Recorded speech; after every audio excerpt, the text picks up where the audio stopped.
India news in खबर पे आप सभी का स्वागत है। छत्तीसगढ़ में विधानसभा चुनाव होने हैं। इस चुनावी यात्रा में हम लोग पहुंच चुके हैं कबीरधाम। कबीरधाम का वही करवधा विधानसभा सीट जो साल 2021 में चर्चा का विषय बना था, केंद्र बिंदु था। लोकसभा तक इस बात की चर्चा पहुंची कि किस तरीके से भगवा ध्वज को पैरों तले रौंदा गया है। उसके बाद से जिस तरीके से पुलिस प्रशासन पे भी सवाल उठे और तमाम यहाँ के मुद्दे सनातन धर्म को लेकर हो, धार्मिक मुद्दे हो, हर एक त्यौहार पे उठते रहते हैं। और इस चुनावी मैदान में एक अलग रंग दिखाई दे रहा है। वो अलग रंग ये है कि साधु महात्मा भी इस चुनावी मैदान में उतर चुके हैं। क्या कारण है कि आप लोग इस चुनावी मैदान में उतरे हुए हैं? क्या है, साधु संत कोई राजनीतिक पार्टी का नहीं है। संत धर्म की रक्षा करने के लिए है। ये भगवा वस्त्र धारण किए हैं।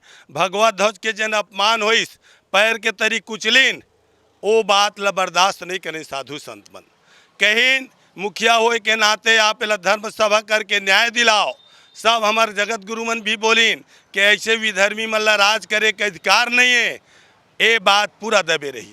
आज साधु संत मन सोचिन, ये धर्म नगरी कवर्धा है, जी हाँ, करपात्री महाराज, जगत गुरु शंकराचार्य महाराज गांव गांव जा कर के पैदल चल के कथा पूजा रामायण भागवत यज्ञ झूला करा रही ने।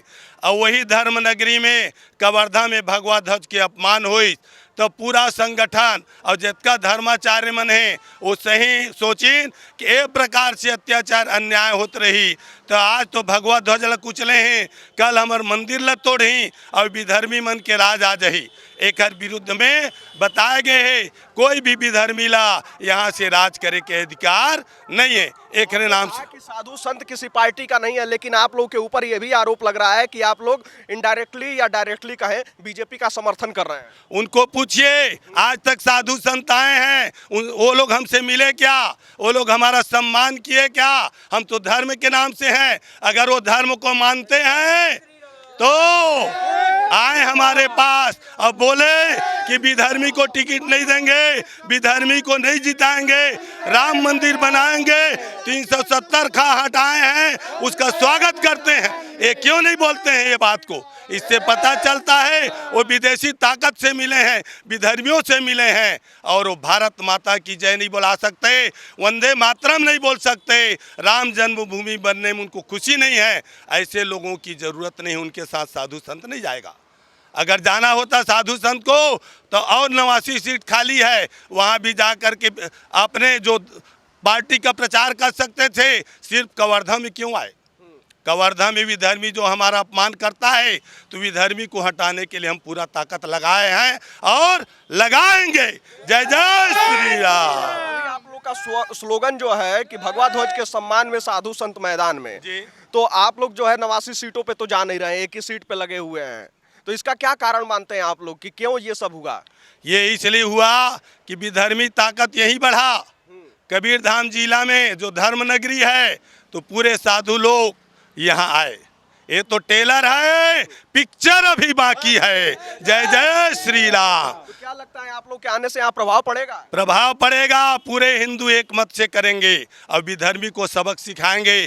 कोई आदमी धर्म के काम में अड़ंगा डालने का कभी भी हिम्मत नहीं करेगा। और हिम्मत करेगा, जिस ढंग से वो भगवा को कुचला है वैसी हिंदू शक्ति जागृत होगी तो उसको अच्छा सबक सिखाया जाएगा।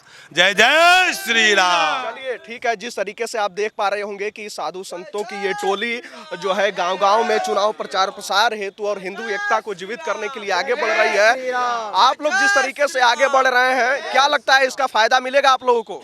हमको बहुत अच्छी तरीके से, जिस हिसाब से हमारा क्षेत्र हिंदू बहुमूल्य क्षेत्र है, तो यहाँ हम लोग अच्छे खासे वोट से जीतेंगे। एक बार आया था बाहर से आकर के, एक बार गलती कर चुकी है यहाँ हिंदू, अब दोबारा ये गलती नहीं करेगी, क्योंकि हम लोग ने जो गलती किए थे उसका बहुत अच्छा अंजाम अकबर ने दिया है। हमको दौड़ा करके लाठी में मरवाया, हमारे परम पवित्र भगवा ध्वज को पैरों के तले कुचलवाया। इस तरीके का शासन और प्रशासन नहीं चाहिए। जय जय श्री राम।